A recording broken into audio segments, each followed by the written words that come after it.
Gate has 24 episodes and is only available subbed. Now that that's out of the way, I want to go straight to the premise. The premise of Gate is really cool and original. Basically, a gate opens up in Japan that connects the country to another world, which is in a medieval fantasy time period. Think of it kind of like a teleporter. The rest of the show revolves around how people from these two drastically different worlds interact, and it gives these interactions from the perspectives of both individuals and societies. One thing about this show is that it starts off as a weeaboo's wet dream. What? You may be wondering? Is this an original, mature show that is fast-paced enough not to put someone to sleep, while also having deep character development, a good love story, original humor, and a realistic feel, and also does not insult the viewer's intellect? Oh no, my poor young idealist. Shows like that are no more real than your chances of happiness in life. What I mean is more literal. The protagonist is the one experiencing this dream. He is just some regular otaku going to a convention when the gate pops up in the middle of the street and a bunch of baddies pop out. He then proceeds to heroically fight them and take command of the situation, saving the day. Yep, who hasn't daydreamed about this kind of crap? Anyway, this show had the potential to be something epic, but didn't quite pull it off. The main reason is that the show doesn't take itself seriously enough. It's flippant with its internal consistency and logic, and doesn't mind putting the characters in stupid situations and making them act in silly ways for fun. In fact, a large portion of the time that the main protagonist is having his silly misadventures on screen, the show is just messing around. But it's not in the funny, original kind of silliness that something like One Punch Man has. It's unoriginal in humor, and gives it that overdone anime comedy feel. It lacks self-awareness.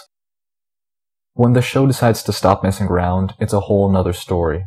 The politics, shown at different levels of command, is very entertaining, as is the cultural mixing and wonder felt in the beginning by the characters. Also, just seeing the modern and medieval armies fight was incredibly impactful. And for a nice bit of realism, most of the fighting ends as you would probably expect, as a slaughter. One of the themes that the show explores is how war was horrible both in the past and the present, but in different ways.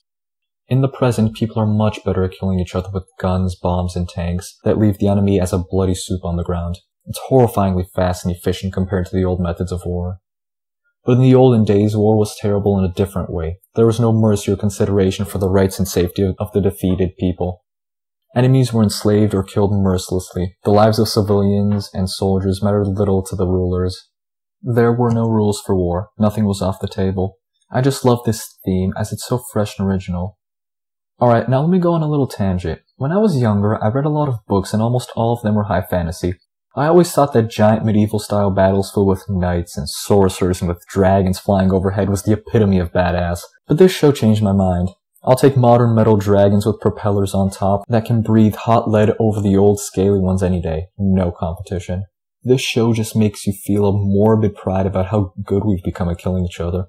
And a less morbid pride about how far we've come technologically and how many things we take for granted nowadays that would have blown the minds of our ancestors.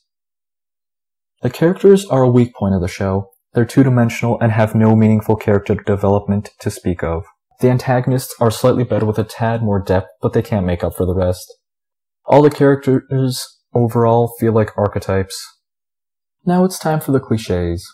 There's a semi-lolly harem that surrounds the main character, for one thing. They over-exaggerate emotional expressions to try to make the show funny, but didn't quite manage in my opinion. There's also a female order of knights that feels like could have been copy-pasted from a million other shows. Oh, and the giant axe. Can't forget the giant axe. The B&B rating is safe for all audiences. There is some blood, but that's about it. No nudity or anything particularly racy. There are some bath scenes, but those aren't revealing or particularly sexualized. And here's the grip score. Overall, I would say that this show is a 7 out of 10, but a highly flawed 7. The beginning is fairly good, but it hits a low point around the later half of the first season when the show starts messing around most of the time.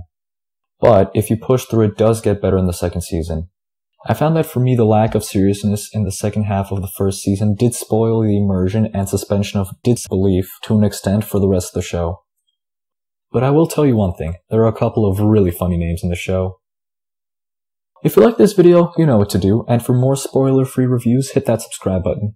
If you hated the video, feel free to tell me what to drink in the comments below, but remember that spoilers will be deleted on site.